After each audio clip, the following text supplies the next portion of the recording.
जी discuss करते हैं disclaimer. ये वीडियो एजुकेशन पर्पस के लिए, इसका कोई क्लेम या ब्लेम नहीं है।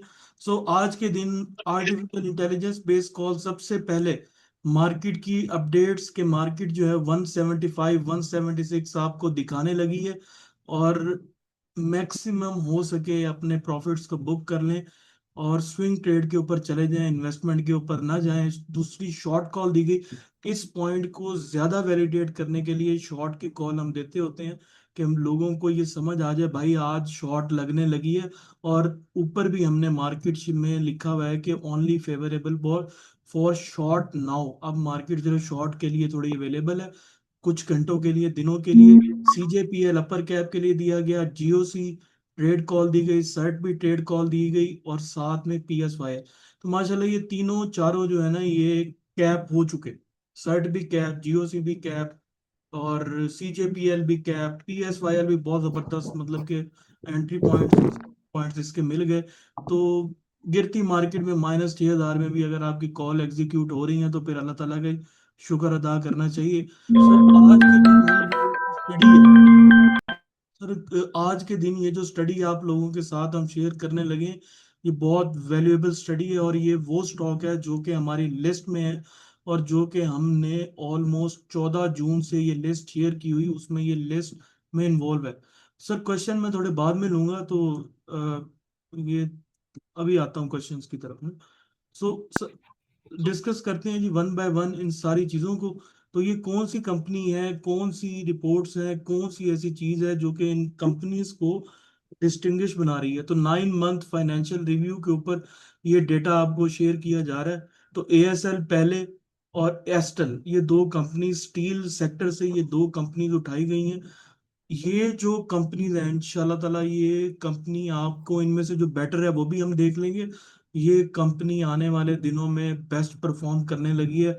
किसी ने अगर को बाय करना है, किसी ने अपने लॉस पूरे करने हैं, बेस्ड ऑन, ये गारंटी तो किसी चीज की नहीं है, बेस्ड ऑन दिस रिपोर्ट हम ये कह रहे हैं कि यह इंशाल्लाह ताला आने वाले दिनों में इनमें से एक कंपनी जो कि बहुत स्ट्रॉन्ग है वो परफॉर्म करने लगी है। और रिजल्ट आता जाएगा, कंपनी ऊपर जाती जाएगी, प्राइसेस ऊपर जाती जाएंगी। लॉसेस अगर किसी के हैं तो रिकवर करने की बहुत अच्छी अपॉर्चुनिटी ये प्रोवाइड कर रहा है। तो व्हाट दिस डेक कवर, हम देखते हैं कि ये क्या कवर कर रही है ये डेक। पहले हम एग्जेक्टिव समरी डिस्कस कर लेंगे जिसमें हेडलाइन स्टोरीज आ जाएंगी। इंडस्ट्री का बैकड्रॉप जो कि प्राइस इन्फ्लेशन, हॉर्मस, जो स्टेट ऑफ हॉर्मस का शॉक है वो किस तरह से ये ऑब्जॉर्व कर रही है। इनमें सबसे पहले एएसएल है, ठीक है, जिसका वॉल्यूम टर्न अराउंड हम देख लेंगे, डी लेवरेजिंग देख लेंगे कैसे कर रही है। एमरीली स्टील, दूसरी जो एमरीली स्टील है, डेबिट रिस्ट्रक्चरिंग कैसे कर रही है अपनी, और ऑफ गेन्स कैसे है उसको ले रही है। Head to head quarterly trend कैसे, क्या कंपैरिजन है दोनों का, एएसएल का और एस्टल का, दोनों का कंपैरिजन 5th पॉइंट पे और 6th पॉइंट पे। रिस्क वैल्यूएशन हम कर लेंगे कि दोनों में रिस्क कितना इन्वॉल्व है, और कौन सी कंपनी करंटली जो है वो इन दोनों में से ज्यादा बेहतर है। ऑल दो दोनों बेहतर है, लेकिन ज्यादा कौन सी बेहतर है। तो एग्जेक्टिव समरी, 9 मंथ समरी में सबसे पहले मैट्रिक क्या है जी इसका, रेवेन्यू। रेवेन्यू दोनों कंपनीज के, ये बहुत अग्रेसिव पॉइंट है ये। हम एक तरह के आप लोगों को के साथ ये ऐसी चीज शेयर कर रहे हैं जो कि आई थिंक बहुत कम मिलेगी आपको। तो रेवेन्यू आयशा स्टील मिल का 58% ग्रो कर चुका है, 34 बिलियन के करीब जा चुका इस ईयर ऑन ईयर बेसिस पे। अमरेली स्टील का रेवेन्यू 1% इंक्रीज किया, लेकिन 58% आयशा स्टील मिल का रेवेन्यू एक्सीड कर गया। 6 रुपए से कंपनी चलती चलती चलती 14 का हाई पोस्ट करके दोबारा 12 रुपए के पास आ चुकी।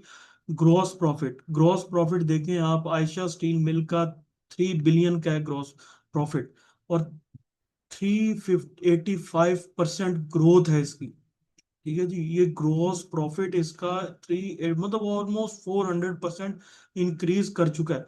और लेकिन जो ईयरली बेसिस पे अमरीली स्टील है -14% में चल रही है, मतलब उसका जो ग्रॉस प्रॉफिट है पिछले साल के मुकाबले में थोड़ा कम है। नेट प्रॉफिट की अगर बात करें तो 86 मिलियन नेट प्रॉफिट रहा, as compare to -3000 million.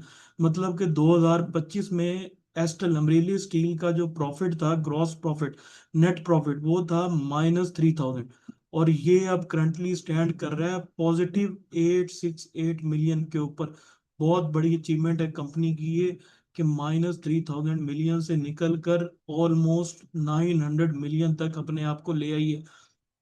Ayesha steel मिल की बात करें तो -1300 मिलियन से 1400 मिलियन ही बनता है, -1400 मिलियन से निकल कर 99 मिलियन तक आ चुकी। बहुत बड़ी ग्रोथ और बहुत बड़ा, मतलब कि इन्होंने अपने आप को रिकवर किया है। मतलब ऐसे समझ लें कि ये जमीन से अंदर से निकल कर ये अब ऊपर आ चुके हैं, जमीन के अंदर से निकल कर जमीन के ऊपर आके, और इंशाल्लाह ताला अब इन्होंने आगे स्टेप फॉरवर्ड करना है। ईपीएस की अगर बात करें तो -1.56 से, पिछले साल आयशा स्टील मिल की ईपीएस -1.5 थी, इस साल 9 मंथ के बेस पे 0.06 हो चुकी, नेगेटिव से निकल के कंपनी प्रॉफिट में जा चुकी है। और आइंदा भी आने वाले दिनों में एक्सपेक्टेड है कि प्रॉफिट में जाएगी। ठीक है जी। -9.6 से निकल कर 2.72। अब आप लोगों को रीजन समझ में आ रही होंगी, ये जो लिस्ट प्रिपेयर की गई थी, जो हमने 14 जून को सर्कुलेट की थी, जिसमें 7 शेयर थे, उनमें से दो को जस्ट हम अभी डिस्कस कर रहे हैं। तो आप लोग देख लें कि किस तरह हम लोगों ने ये लिस्टें निकाली हैं। यही नहीं, वो लिस्ट टेक्निकल बेस पे भी है। ठीक है। ये तो फंडामेंटल चल रहे हैं ना, फंडामेंटल लोगों को बताने के लिए कि दोनों कंपनियां कर क्या रही हैं। ठीक है जी, क्यों आई हैं, क्यों का जवाब दे रहे हैं अब हम। जो हम 14 जून को ये शेयर की गई थी, उस क्यों का जवाब दे रहे हैं। तो ये जी, क्रक्स इस बात का ये है कि आयशा स्टील मिल अपने प्रॉफिट मार्जिन को 400% इंक्रीज कर चुकी। दोनों कंपनीज नेगेटिव ईपीएस से निकलकर पॉजिटिव ईपीएस की तरफ जा चुकी हैं। दोनों कंपनी स्ट्रांग है। लेकिन अब इनमें से देखेंगे कि असल ऑर्गेनिक क्या है। ठीक है जी। सो ASL turnaround is operational, driven by 73% jump in tonnage sold and lower financial cost। मतलब ASL का जो टर्न अराउंड है, इतना मेगा जो टर्न अराउंड किया है इस साल इसने, वो ऑपरेशनल एक्टिविटीज की बेस पे है, ऑर्गेनिक है। ठीक है जी। और एस्टल profit is largely accounting 3 billion से non cash gain of restructuring debit. इसने, एस्टल ने पॉइंट ये है कि ASL आयशा स्टील मिल का ऑर्गेनिक ऑपरेशनल एक्टिविटीज की वजह से सारी ग्रोथ आ रही है। मतलब कि वो ऑर्गेनिक है सारी चीज। लेकिन जो एस्टल है, उसकी प्राइस पे इतना ज्यादा फ्लक्चुएशन इसलिए नहीं आ रही, शायद कि वो उनकी जो गेन है वो मेजरली रीस्ट्रक्चरिंग की बेस पे है। मतलब कि उन्होंने अपने आप को लोन्स का, उनकी जो है ना डेबिट फाइनेंसिंग, उनकी ये सारी चीजें जो है ना, उन्होंने रीस्ट्रक्चर अपने आप को किया है, ताकि ज्यादा से ज्यादा जो है ना कंपनी प्रॉफिट में जा सके। इस वजह से शायद ये रिटेल जो है ना, डिटेल इसकी 13 और 11 स्लाइड्स में है। इस वजह से अमरीली स्टील करंटली प्रेशर में थोड़ा बहुत है, लेकिन ओवरऑल अगर रिस्ट्रक्चरिंग की वजह से भी ये किया गया है, तो फिर भी ये अमरीली स्टील के लिए बिग प्लस है। लेकिन आयशा स्टील मिल ऑर्गेनिक के ऊपर खड़ी हुई है, उसमें कोई वो नहीं है। ऑर्गेनिक प्रॉफिट, ऑर्गेनिक हर चीज है, driven mainly by 73% sales, sales की वजह से, और फाइनेंशियल, लोअर फाइनेंस कॉस्ट की वजह से आयशा स्टील मिल तगड़ी है इस टाइम। ठीक है जी। और उसके बाद जो अमरीली स्टील है, मैंने पहले बता दिया कि डेबिट रिस्ट्रक्चरिंग गेन है इसका। मतलब इसमें रिस्ट्रक्चरिंग हुई है जिसकी वजह से ऑफ नेट 3.07 बिलियन जो है इसके अंदर इंजेक्ट हुए हैं। ये था जी अमरीली स्टील और आयशा स्टील मिल के फंडामेंटल के ऊपर थोड़ी सी एक नजर। अब जरा थोड़ी देख लेते हैं कि इंटरनेशनल क्या चल रहा है। ठीक है जी। इंटरनेशनल इन दोनों कंपनीज को कितना डैमेज है, कितना प्रॉफिट है, इंटरनेशनली न्यूज बेस्ड और करंट फाइनेंस बिल का क्या प्रॉफिट है इनको। जो ग्रीन में चीजें आएंगी वो प्लस पॉइंट है, जो येलो में चीजें आएंगी वो नेगेटिव पॉइंट है। तो currently HRC price, FOB China, stable growth, stable through December 25 to 2026। मतलब कि ये जो प्राइस है, ये जो इनकी रॉ मटेरियल की प्राइस है, या जो भी इनकी प्राइस है इंटरनल, जो बेसिकली ये रॉ मटेरियल की है। ठीक है जी। ये प्राइस जो है ये ऑलमोस्ट स्टेबल रही हैं दिसंबर 2025 से लेकर 26 तक, अभी तक जो है ना, मार्च 2026 तक। ये जो प्राइस है, रॉ मटेरियल कॉस्ट, ये जो भी इसके अंदर कॉस्ट आएगी, वो स्टेबल रहेंगे। उसके बाद बैरल, ये येलो में आपको मैंने पहले बताया कि ये नेगेटिव पॉइंट है। तो इंटरनेशनल ऑयल प्राइसेस सर्जिंग की वजह से सर्ज हुई हैं। जिसकी वजह से थोड़ा बहुत सेटबैक है इनको, लेकिन बहुत सारी ऐसी चीजें हैं जो कि पॉजिटिव कंट्रीब्यूट कर रही है। सीपीआई डेटा जो है वो 7.3% पे है, इन्फ्लेशन इंक्रीज कर गई, लेकिन स्टिल कोई बात नहीं, ये इतना ज्यादा वरिंग पॉइंट नहीं है। लेकिन वो जो पहला पॉइंट था वो बहुत जबरदस्त है। और उसके बाद फ्यूल प्राइसेस जो है वो 8 to 20% जंप कर गई हैं, लेकिन कोई मसला नहीं है ये भी। सो ओवरऑल बिग सिनेरियो में अगर देखें तो war escalation between America and Iran from March 2026 हुई है लिफ्टेड C&F। ठीक है जी, ये C&F cost and freight price है ये। ठीक है जी, ये बड़ी मतलब कि इंपॉर्टेंट बात है स्टील सेक्टर के लिए कि C&F जो फ्राइट एंड कॉस्ट जो है वो ऑलमोस्ट 2026 में एस्केलेशन की वजह से, ये जो वॉर एस्केलेशन की वजह से ये लिफ्ट कर दी गई, जिसकी वजह से क्या हुआ, ये जो प्राइसेस हैं जो कि स्टील सेक्टर के रॉ मटेरियल के ऊपर या फिर और कोई इंश्योरेंस कॉस्ट, इनका ये इम्पैक्ट नहीं करेंगी। अमेरिका और ईरान की जो वॉर है ये इस चीज के ऊपर, स्टील सेक्टर के ऊपर इम्पैक्ट नहीं करेगी, क्योंकि ये जो एस्केलेशन है ये क्योंकि लिफ्ट कर दिया गया है ये बैन। तो C&F fright and insurance cost जो है वो इम्पोर्टेड स्टील के ऊपर ये लगाई गई है। इंपोर्ट इंपोर्ट करेगा अगर कोई कंपनी इंपोर्ट करेगी स्टील, तो उसके ऊपर ये सारी चीजें आएंगी।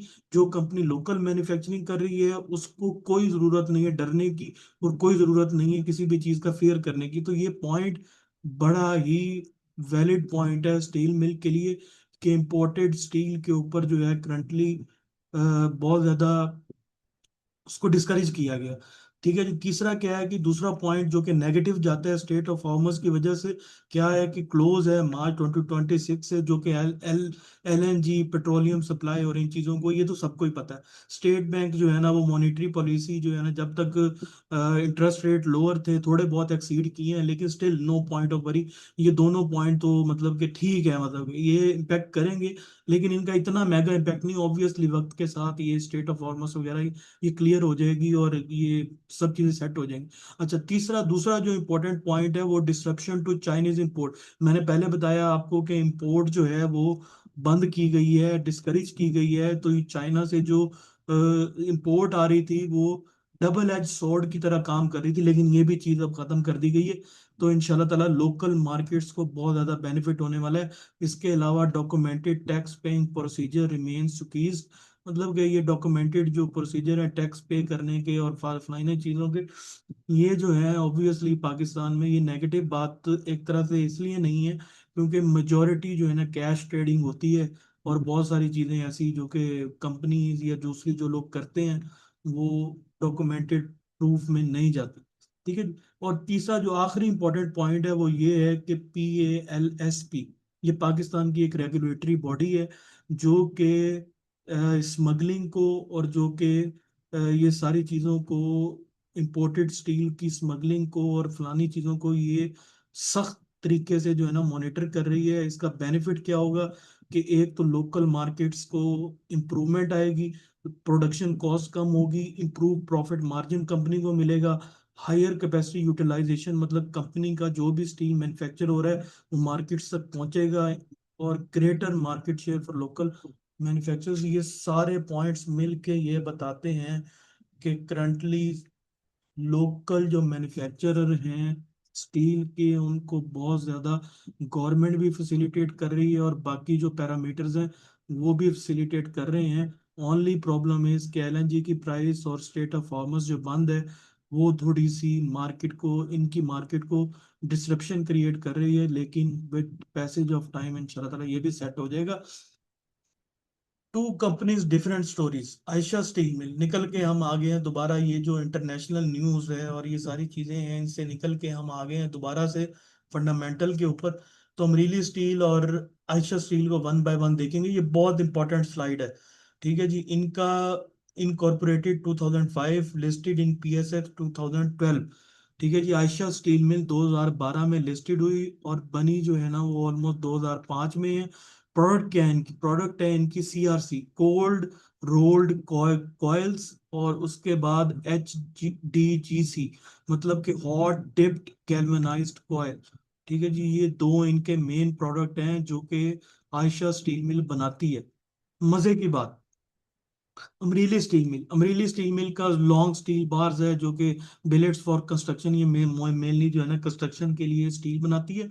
लेकिन ये जो गैल्वनाइज स्टील है और कोल्ड रोल्ड कॉइल्स है, आयशा स्टील मिल इस टाइम पिक पे क्यों है, मैं बता रहा हूँ आपको। कि इनके जो प्रोडक्ट हैं, ये मुझे भी आज मैंने इतनी सर्च की है तो मुझे ये इतनी डिप में पता चली है चीजें डीपली, वरना इतना मुझे भी इतना नॉलेज नहीं था, तो ये बहुत समझने का पॉइंट है। तो cold rolling mills and galvanize complex at Bin Qasim पे ये मैन्युफैक्चरिंग होती है, ये सीआरसी की और एच डी जी सी की।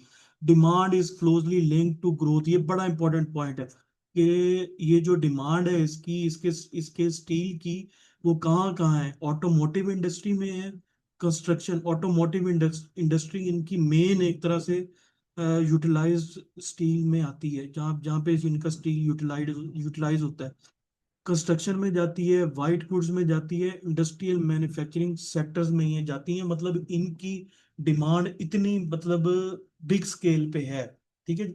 और जो इनके अमरीली स्टील का जो प्लांट है, वो दो तीन प्लांट है, जो एक तो करंटली बंद पड़ा है, बाकी ठटा वाला जो है ना वो ऑपरेशनल में है।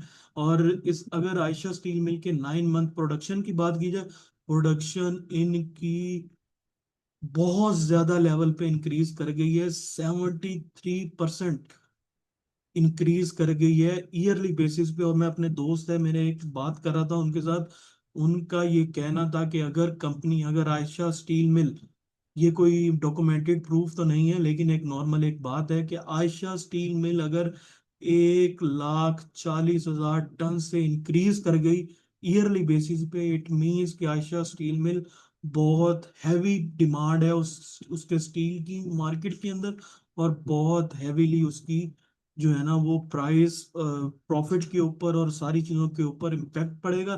तो इंक्रीज हो गई है, 1,80,000 140 को तजावुज कर गई है, 180 तक उसकी डिमांड टन्स की प्रोडक्शन की पहुंच गई है, which is very very big point. और एक्सपोर्ट जो है ना वो 500% एक्सपोर्ट जो है उसकी इंक्रीज हुई है आयशा स्टील मिल के स्टील की। दोनों पॉइंट, प्रोडक्शन और एक्सपोर्ट, अंदाजा लगा लें कि आप क्या करने वाली है ये कंपनी, ये क्यों प्रॉफिट में आ गई है और क्यों हमारी लिस्ट में ये आई है। ठीक है जी। पहले प्लस पॉइंट के प्रोडक्शन इंक्रीज हुई है 73%, और देन एक्सपोर्ट इंक्रीज हुई है 500% इंक्रीज होना एक्सपोर्ट का। आपको यहाँ से क्लियर हो जाना चाहिए कि एएसएल करने क्या वाला है। ठीक है जी। और कंप्लीट, अगर अमरीली स्टील की बात करें तो इनका जो है ना ये, मैंने पहले जैसे डिस्कशन की कि रिस्ट्रक्चरिंग की वजह से थोड़ा बहुत इनकी प्रॉफिटेबिलिटी इन्हांस हुई है, ऑर्गेनिक कभी भी नहीं है। ठीक है जी। जैसे ये सारे स्टैट्स आयशा स्टील मिल के आपको बता रहे होंगे कि ये चीजें इंक्रीज हुई हैं, लेकिन ये मेनली जो है कंस्ट्रक्शन के ऊपर इनका स्टील जाता है, और इनकी जो है ना वो ज्यादातर अभी रिस्ट्रक्चरिंग की वजह से ये सारी चीजें इंक्रीज हुई हैं। तो आयशा स्टील मिल के ऊपर बैक आ जाए तो उसमें स्पॉन्सर्स ने ऑब्वियसली कुछ लोन्स लिए हैं कंपनी ने, और स्पॉन्सर्स ने अपना माल इंजेक्ट किया है 9 मंथ के अंदर अंदर। और सिमिलरली अमरीली स्टील में भी ऐसा ही है कि स्पॉन्सर्स ने फ्रेश इक्विटी इंजेक्ट की है ताकि कंपनी ज्यादा प्रॉफिटेबल बनाई जा सके। अब ये फ्रेश इक्विटी इंजेक्ट करने का मकसद क्या है, स्पॉन्सर के स्पॉन्सर्स का इतना ज्यादा इंटरेस्ट क्यों बन गया है, क्योंकि जो बड़े फिश होते हैं इनको पता होता है कि आने वाले फ्यूचरिस्टिक चीजें क्या हैं, कहाँ हम पैसा लगाएंगे तो हमें पैसा बनेगा। तो कंस्ट्रक्शन की ये जो ईज हुई है, ऑटोमोटिव इंडस्ट्री आपने देख लिया होगा, ऑटो सेक्टर में गनी छलांगे लगा रहा है, साजियों छलांगे लगा रहा है, गाल छलांगे लगा रहा है। सिमिलरली ऐसे ही जो पार्ट मैन्युफैक्चरर हैं वो भी छलांगे लगा रहे हैं। तो ऑटो इंडस्ट्री के साथ इसका डायरेक्ट लिंक है आयशा स्टील मिल का। ठीक है जी। तो ये इसीलिए आज अगर ऑटो इतना बूम कर रहा है, तो ये भी बूम करने की पोजीशन में करंटली आ रही है। टाइम इज नाउ कि डिसाइड कर लिया जाए कि क्या हमें ये बेनिफिट दे सकती है कि नहीं दे सकती। और स्पॉन्सर्स ने जो कंपनी को इतना ज्यादा पैसा दिया है वो ऐसे नहीं दिया। So revenue and volume, a genuine turn around. ठीक है जी। अब आयशा स्टील मिल का ओवरऑल क्रक्स ये है कि इसका जेन्युइन टर्न अराउंड है। कैसे है, 9 मंथ के ऊपर देख लें तो इसका रेवेन्यू जो है 2025 में कितना था जी, 22 बिलियन का था, और जो कि एक्सीड करके 35 मिलियन तक, बिलियन तक पहुंच गया रेवेन्यू इनका। बहुत ज्यादा इंक्रीमेंट आया। सेल्स की अगर बात कर लें तो 96,000 टन से इंक्रीज होके डबल पहुंच गई है, 165,000 टन तक पहुंच गई है। बहुत ज्यादा इंक्रीज है ये इनकी प्रोडक्शन में। ठीक है जी। उसके बाद अगर हम बात कर लें कि टोटल टन सोल्ड, तो इसमें ऑलमोस्ट 165,000 टन जो है ना, वो इन्होंने सोल्ड किया है, जो कि 73% ज्यादा है पिछले ईयर से। और उसके बाद अगर बात कर लें एक्सपोर्ट की, तो ये मैंने पहले बता दिया, 36,000 टन जो है ना ये एक्सपोर्ट कर चुके हैं, जो कि ऑलमोस्ट 500% जो है ना इंक्रीज किया है इस साल। ठीक है जी, ये आयशा स्टील की बात हो रही है। ठीक है जी, 1,80,000 965 टन टोटल बनता है जी ये, और 73% इंक्रीमेंट है ये आयशा स्टील मिल के। अब आ गई है जी प्रॉफिटेबिलिटी। तो नेट प्रॉफिट जो है आयशा स्टील मिल का, अगर ग्रे की बात करें तो ये 25 का आपको नजर आ रहा है, और ब्लू वाला जो है आपको 26 का ग्राफ नजर आ रहा है। तो बार चेक कर लें आप, नेट प्रॉफिट मार्जिन जो कि 1 बिलियन से इंक्रीज करके ऑलमोस्ट चला गया है 3 बिलियन तक। और नेट प्रॉफिट मतलब लॉस को निकाल के, हर चीज निकाल के जो कंपनी के पास चीजें बचती हैं, उसका जो प्रॉफिट है उसमें माइनस से निकल कर कंपनी ऑलमोस्ट अपने प्रॉफिट में जा चुकी है। और ग्रॉस मार्जिन जो है वो, अगर ग्रॉस मार्जिन की बात करें तो 2025 में 2.9% था, जो कि अब बढ़ चुका 8.9% तक। नेट मार्जिन -6.5% से निकलकर 0.3% पे जा चुका।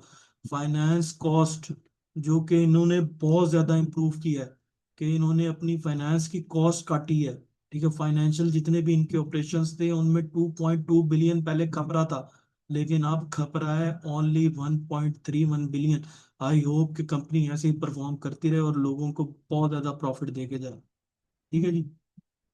ये जो ग्राफ आपको करंटली स्क्रीन पे नजर आ रहा होगा, ये लिक्विडिटी और लेवरेज को रिप्रेजेंट कर रहा है कि कंपनी की, ये जो ग्रीन है ये करंट रेशो, ग्रीन जो है करंट रेशो, और जो येलो, जो लाल में आपको रेड में नजर आ रहा है, ये डेब्ट टू इक्विटी रेशो है।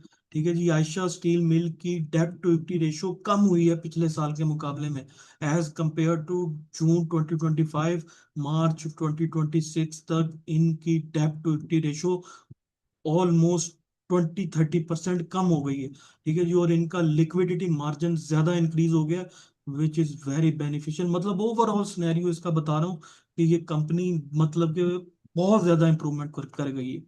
उसके बाद ये बैलेंस शीट की सारी, और शॉर्ट टर्म बोरिंग में अगर देख ले जाए तो इन्होंने 2025 में almost 15 billion short term borrowing की थी, जो कि कम होके, क्योंकि इनका प्रॉफिट मार्जिन बहुत ज्यादा बढ़ गया, इनके पास पैसा बहुत आ गया, तो इन्होंने बोरोइंग अपनी कम करके 11 बिलियन पे ले आए 2026 पे।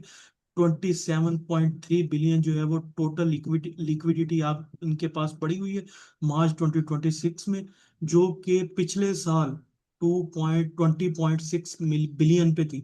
तो 20.6 बिलियन से इंक्रीज करके ऑलमोस्ट 27 बिलियन तक कंपनी चली गई है।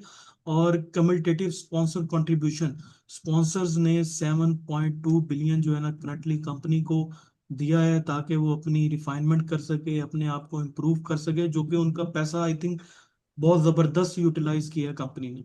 ठीक है। और उसके बाद सीपीसी, अच्छा ये बहुत जबरदस्त बात है, ये जो अभी ये जो आया है 640 मिलियन, ये कंपनी का कोई ऐसा पैसा है जो कि फंसा हुआ पैसा है, मतलब कि ये कंपनी का एक तरह से स्टक है। दो सीसीपी प्लेंटी अंडर अपील, ये अंडर अपील है कोर्ट के अंदर, इसकी हेयरिंग चल रही होंगी। ठीक है जी। और ये अगर पैसा रिलीज हो जाता है तो ये और बूस्ट कर देगा कंपनी की इनकम को, कंपनी के पैसे को। तो ये जो कोर्ट में ही इनकी हेयरिंग चल रही है, आई डोंट नो, ये ज्यादा इंटरनल डीपली ये कंपनी भी बता सकती है कि क्या चल रहा है, लेकिन हमारे पास इसकी कोई न्यूज़ नहीं है। तो आई होप कि आने वाले दिनों में ये भी पैसा इनका रिलीज हो जाए और कंपनी और ज्यादा प्रॉफिट कमाए, ताकि लोगों को और ज्यादा प्रॉफिट। एएसएल की रेशियो एट ग्लांस, तो ये जो क्रक्स हम पेश करने लगे हैं जी 2025 और 2026 और चेंज के साथ। तो रेवेन्यू रेवेन्यू इनका 58% इंक्रीज कर गया एज कंपेयर टू 2025, जो कि 21.8 बिलियन पे था, अब 34.55 बिलियन। ओवरऑल इंक्रीमेंट 58% का है 9 मंथ का।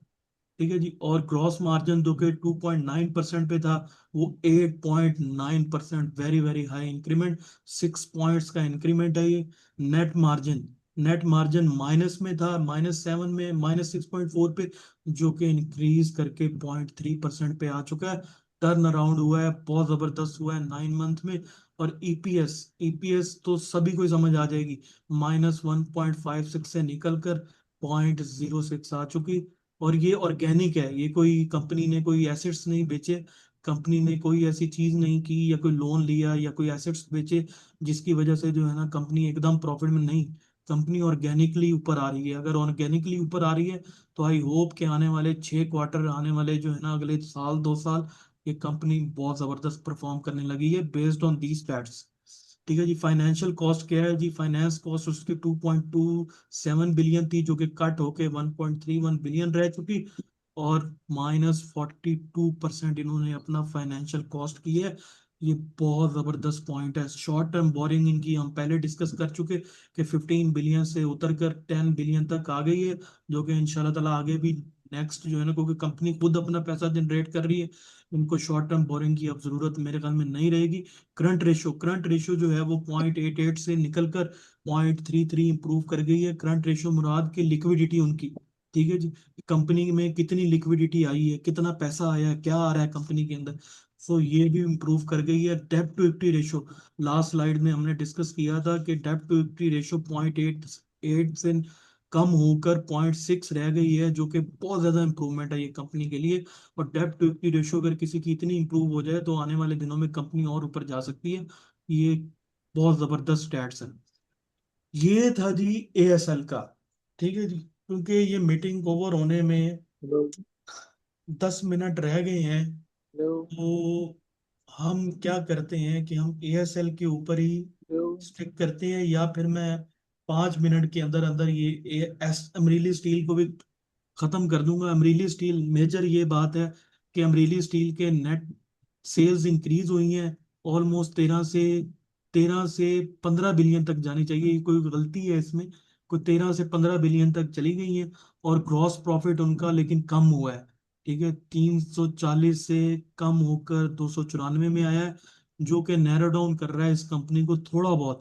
ठीक है जी। 5.89 बिलियन इनकी जो है ना वो सेल्स हुई है ईयरली। 9 मंथ में इनका जो इंक्रीमेंट है इस सेल्स का वो 43% है। ऑपरेशनल लॉस करंटली जो है ना वो -300 रह चुका, एज कंपेयर टू 792 मिलियन।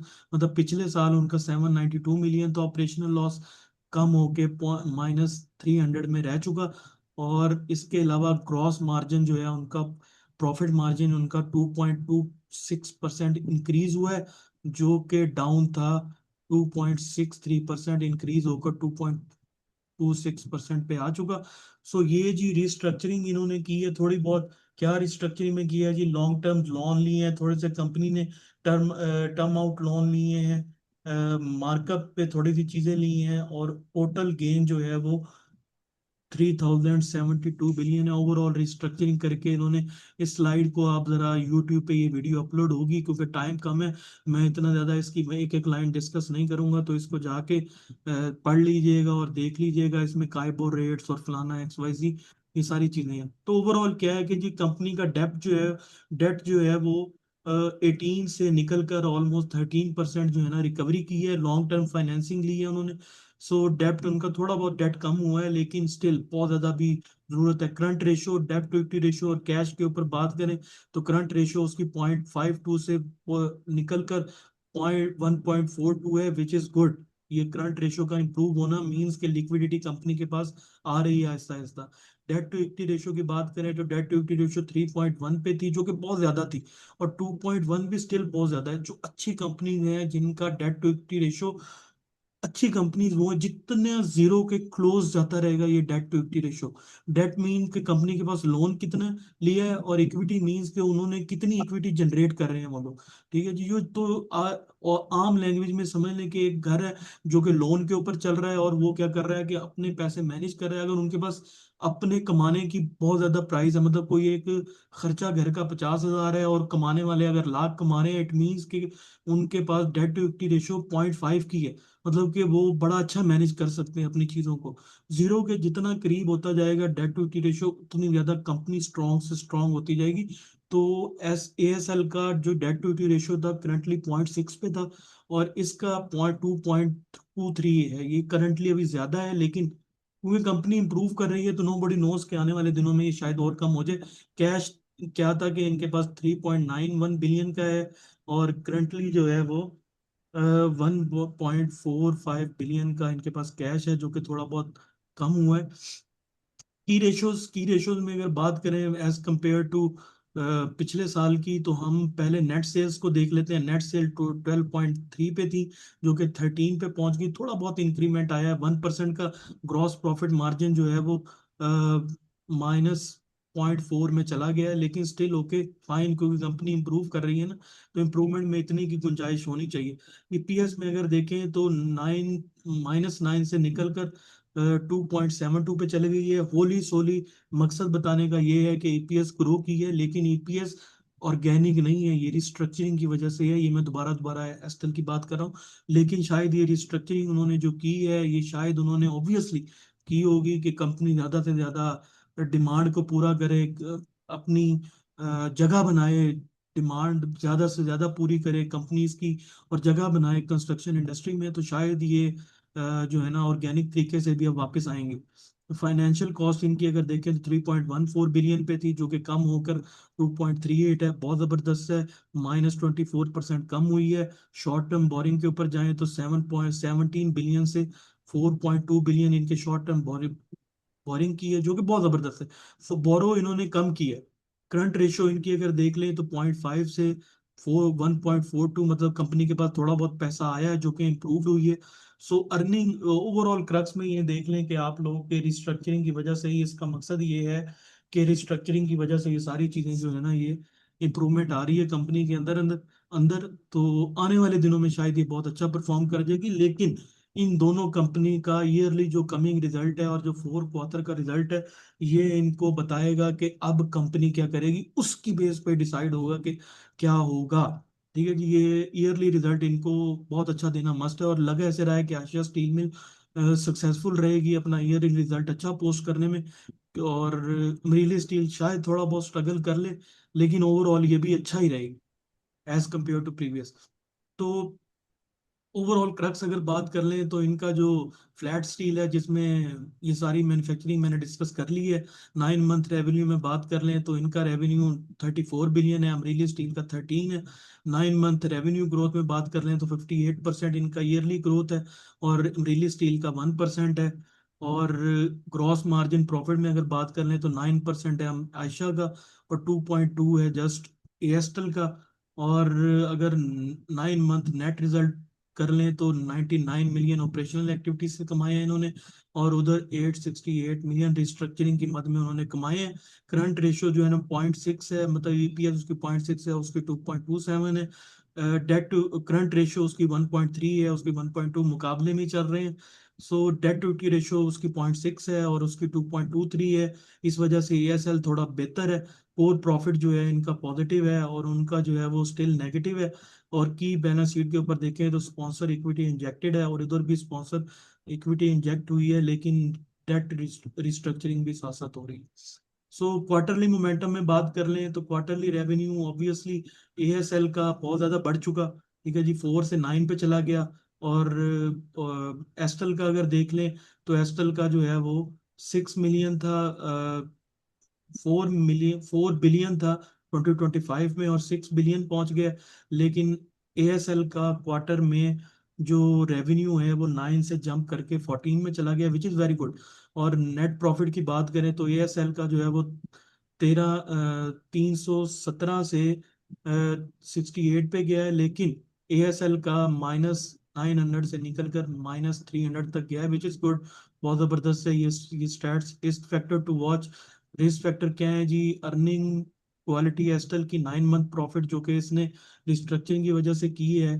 तो आने वाले दिनों में क्या ये इसको सस्टेन कर पाती है? सीसीपी पेनल्टी, जो कि वो जो बात, ये केस था जो कि 648 मिलियन का चल रहा है आई डोंट नो कि उसका क्या रिजल्ट आएगा। अगर रिजल्ट पॉजिटिव आएगा तो कंपनी को प्रॉफिट होगा, ये भी पॉइंट टू वॉच है। ठीक है जी। उसके बाद ये हार्मोन्स और ये सारी चीजें, ये भी देखने वाली बात है, क्योंकि ये भी ज्यादा इम्पेक्ट कर सकती हैं। और उसके अलावा जो रेट इन्वायरमेंट है, मतलब कि इंटरेस्ट रेट है, वो भी देखने की बात है। जो आइडल प्लांट है जो कि एयरटेल का, वो अगर चल पड़ता है तो वो भी इनके लिए प्रॉफिट कमा के देगा। तो ये न्यूज़ अगर आती है कभी तो ये भी बहुत जबरदस्त रहेगी। इन्फॉर्मल सेक्टर कंपटीशन, ठीक है जी, ये भी ठीक है। डेफर्ड और नॉन एक्सटिंग्विश्ड डेब्ट, ये भी ठीक है। और थिन मार्जिन है एएसएल का। तो ओवरऑल क्रक्स ये है कि हाँ, ये भी एक इम्पॉर्टेंट पॉइंट है वैल्यूएशन के। प्राइस टू बुक वैल्यू जो एएसएल की है वो करंटली 29 रुपये है, जो बुक वैल्यू इसकी प्राइस है। और बुक वैल्यू प्राइस एस्टल की वो 36 रुपये है। तो दोनों अपनी अभी बुक वैल्यू प्राइस से कम फिर रहे हैं। तो बड़ी अपॉर्चुनिटी अभी पड़ी हुई है इन दोनों में। ठीक है जी। और इलस्ट्रेटिव सिनेरियो फ्रेमवर्क में जो है ना, आयशा जो है ना, सिनेरियो बियर केस सिनेरियो में 8.9 जो कि हमने बात की है आज भी, हमने एसएल की वो जो पॉइंट्स हमने बाय पॉइंट्स शो किए हैं वो उसकी बात कर रहा हूँ। तो 8.9 पे इसका जो है ना वो बहुत ज्यादा तगड़ा सपोर्ट लेवल है। 14.8 इसकी रेजिस्टेंस है, और अगला टारगेट इसका 23.8 है, जो कि आई बिलीव सो कि ये बुक कर जाएगा और पहुंच जाएगा। ठीक है जी। और बियर केस सिनेरियो में अमरीली स्टील की 11 रुपये प्राइस निकलती है। बेस प्राइस इसकी 18 है, अभी भी बेस प्राइस से कम है। और बुल प्राइस में इसकी अगर रिजल्ट